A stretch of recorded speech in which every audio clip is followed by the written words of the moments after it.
Hi, welcome back to Frankie Sparks and the Lucky Charm, Chapter 7, The Pang. In art class, Frankie drew leprechauns and leprechaun traps, just like Aunt Michelle had told her. She let her mind go wild, imagining all the possible ways a leprechaun could escape her trap. She drew a little leprechaun using tiny scissors to cut a hole out of the box. "You can't catch me," she wrote in a speech bubble. Here's her classroom.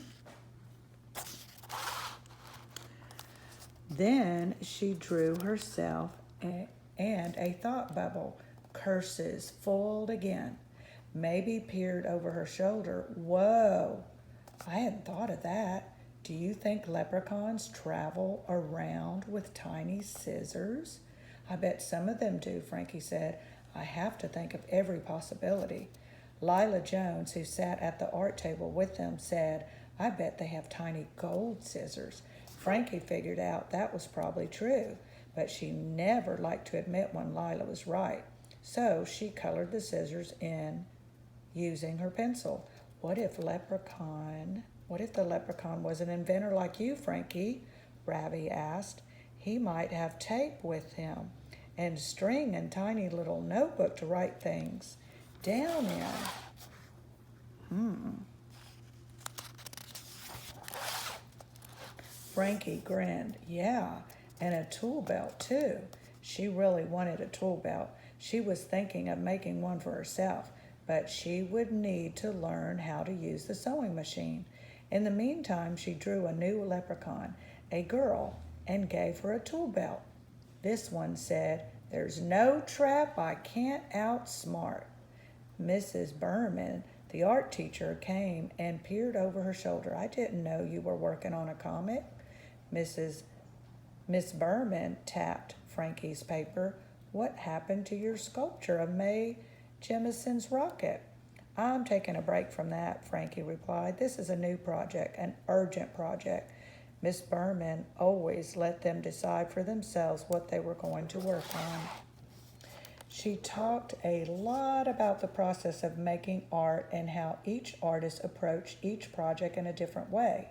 So she let them work out their own pace on their own projects. For Frankie, art was a lot like engineering, so she loved being in Miss Berman's studio. "Urgent art?" Miss Berman asked. "I designed a leprechaun trap, and now I'm making it foolproof," Frankie said. "There are all the ways it could fail." Miss Berman nodded. You're certainly given a lot of movement to that leprechaun character, and I loved your use of color." "Thanks," Frankie said. Miss Berman grinned. Frankie was pretty sure that Miss Berman had light bulb moments, just like she did. I think a really neat project would be to share those drawings along with your trap. It would be a view into the engineer's mind." Frankie liked that idea. "Okay, I'm done not catching a leprechaun. I'll bring the trap in." "Not catching?" Miss Berman asked. "It's my leprechaun," Maya explained, "but Frankie doesn't believe in it."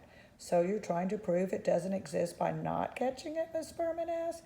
"Correct," Frankie replied. "That's why the trap needs to be foolproof." "Well, keep me posted," Miss Berman said.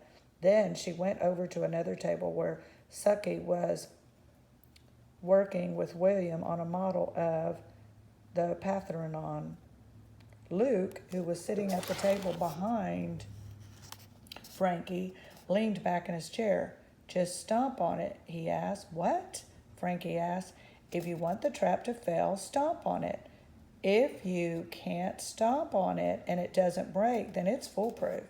It swung its fist, clutching its paintbrush, down onto the table as he spoke. Little drops of green paint went everywhere. It's not that simple," Frankie said.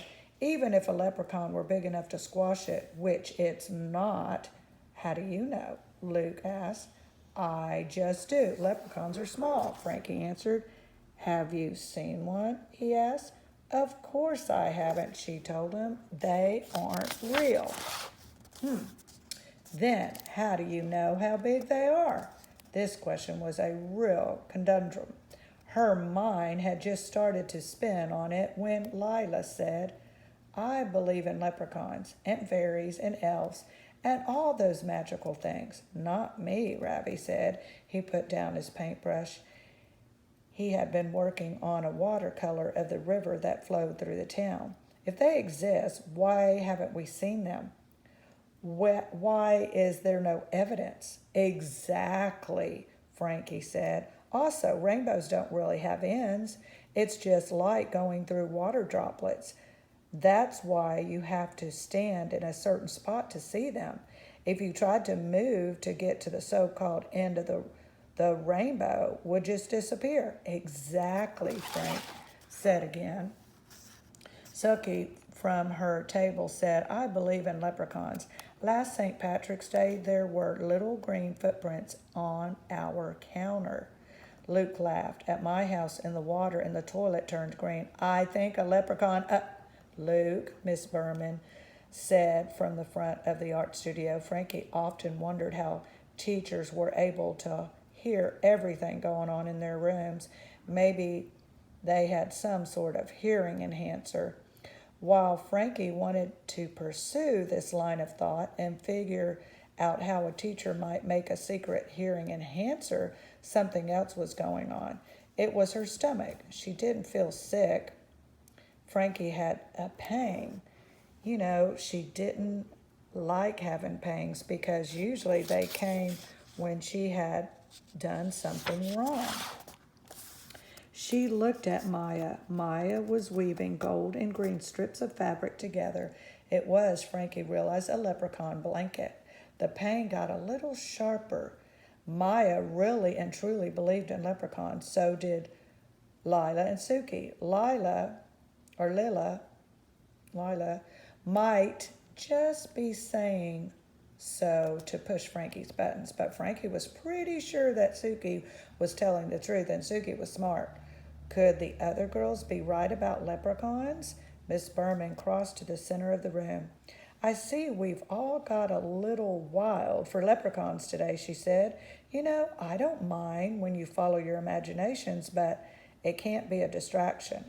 Frankie sniffed. She couldn't deny that she was distracted. The pain in her stomach was growing into a knot. But it wasn't a guilty knot, she realized. Those made her feel sad and antsy. This one was a little scarier. Let's keep our conversations to our tables, okay? Miss Berman said. That was fine with Frankie. Everyone jumping in was just making her more confused. On the yes, leprechauns are real side were Maya, Lila, Suki, and Luke. On the no, leprechauns are not real were just her and Ravi. It was true that Ravi was very, very smart. He was also quite proudly a cynic, meaning he didn't believe much of anything without proof. Normally, that made him a good companion, but her thoughts trailed off into a tangle. She sighed. What's wrong? Maya asked. Frankie, though, turned to Lila. What makes you so sure that leprechauns are real? She asked. Lila, though, just shrugged. I believe it. That's all. It's just an I thing to believe in things. This time it was Maya who said exactly. Frankie's whole stomach dropped. What if she was wrong? What if leprechauns really did exist? Or what if they didn't exist? What if she was about to ruin something nice for her best friend?